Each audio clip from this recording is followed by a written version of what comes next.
अस्सलाम वालेकुम dear students and welcome back to another video. बेटा याद होगा आपको कि लास्ट वीडियो में हमने एक स्टूडेंट की क्यूरी थी उसको क्लियर किया था। सिमिलरली बच्चे एक और क्यूरी है, बेसिकली मेरी एक फर्स्ट ईयर की स्टूडेंट है, उसको प्रॉब्लम आई थी। आपको याद होगा लास्ट वीडियो में मैंने काउंट का फंक्शन यूज़ किया था। अगर मैं इसी के अंदर अगर यूज़ करूँ, लेट सपोज जो आपको पता हमने लास्ट कोड किया था बच्चों, लेट सपोज मैंने यहाँ पर तब अपना नाम प्रिंट किया था, मैंने अपना नाम प्रिंट किया था और मैंने इसको रन किया था। आपको पता ये मेरा नाम प्रिंट हो गया 10 टाइम्स। तो मैं लास्ट में क्या कर रहा था, मैं इसको काउंट कर रहा था इस तरह। मैंने कहा था आपकी वेरिफिकेशन के लिए कि आप इसको काउंट भी करेंगे तो बेटा ये 10 टाइम्स होगा। लेकिन मैंने कहा कि लेट सपोज अगर ये 10 टाइम्स से ज़्यादा है तो ओब्वियसली काउंट करने में टाइम लगेगा। तो मैंने बच्चे एक कंप्यूटर साइंस की टेक्निक यूज़ की, मैंने काउंट का फंक्शन यूज़ किया। तो उस बच्ची का क्वेश्चन ये था कि सर मुझे काउंट का फंक्शन समझ नहीं आया। मैंने उसे कहा बेटे मैंने वैसे ही किया। उसने कहा सर फिर भी मुझे बता दें, I would like to learn. मैंने कहा ओके। तो बेटा काउंट क्या है, आपने काउंट का फंक्शन लगाना है। मतलब आपको पता है यहाँ पर काउंट सिर्फ इस तरह सा वेरिएबल, मैंने काउंट के अंदर सिर्फ एक छोटा सा काम किया, इसको मैंने आई के बराबर कर दिया। अब सवाल ये है कि आई के बराबर क्यों किया? क्योंकि बेटे अगर आप देखें, आपने वेरिएबल क्या है आपका आई के अंदर वैल्यू जो स्टोर हो रही है वो किस वेरिएबल के अंदर हो रही है? आई के अंदर। अब आपको पता है ये जब प्रिंटिंग होगी फर्स्ट टाइम, आपको पता है यहाँ कंडीशन चेक होगी, सलमान एक दफ़ा प्रिंट हो जाएगा और उसके साथ काउंट के अंदर क्या स्टोर हो रहा है? आई। तो आई की पहले वैल्यू क्या थी? 1। इसका मतलब है काउंट के अंदर स्टोर हो गया 1।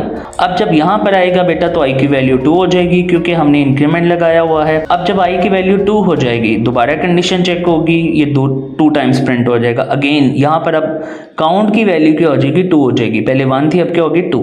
बेटा इस तरह चलता चलता चलता चलता चलता ये ओब्वियसली एंड तक जाएगा। तो जो एंडिंग वैल्यू है मुझे वो भी मिल जाएगी काउंट की इस तरह। तो मैंने क्या किया, मैंने सिर्फ प्रिंट काउंट कर दिया बाहर। इसको बाहर क्यों किया था मैं आपको वो भी बता देता हूँ। अब मैं बेटे अगर इसको रन करूँ तो मुझे ये 7 काउंट का फंक्शन बता देगा ये कितनी दफ़ा लिखा गया। ये देखें, ये बस ये मैंने छोटी सी टेक्निक यूज़ की थी। अगर बच्चे मैं इसको यहाँ लगाता हूँ तो कुछ भी नहीं होगा, आपको साथ साथ पता चल रहा होगा काउंटिंग, मतलब आपको साथ साथ मिल रही होगी। 1 काउंट, 2 काउंट, 3 काउंट, ये देख सकते हैं आप, आपको इसी तरह दिखाई, like you can see that बच्चों।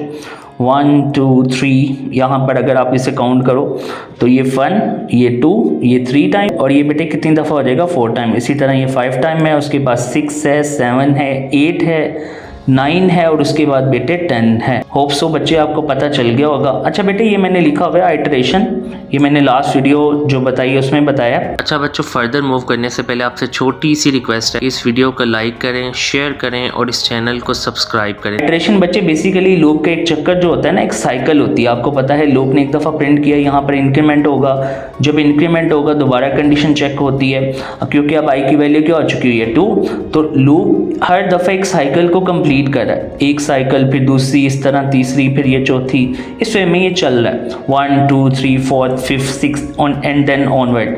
तो बेटा हर टर्न को, हर साइकिल को, या हर जो ये ड्यूरेशन है इसको हम बेसिकली कंप्यूटर साइंस में कहते हैं आइटरेशन। क्या कहते हैं? आइटरेशन। आपका एमसीक्यूज भी आ सकता है। और ये मैंने लास्ट जो बच्चे की, इसे आप इग्नोर कर सकती हैं क्योंकि ये लास्ट मैंने बच्चे की क्यूरी थी उसको सिर्फ रिजोल्व किया। और अगर आपको इसको भी जाना है तो बेसिकली बच्चे जो लास्ट वीडियो, मतलब जो ओब्वियसली इससे पहले अपलोड हो गया, आप उसको देख सकती हैं, आपको ये भी क्लियर हो जाएगा। सो बेटा होप सो आपकी ये जो क्यूरी थी ये क्लियर हो गई हो।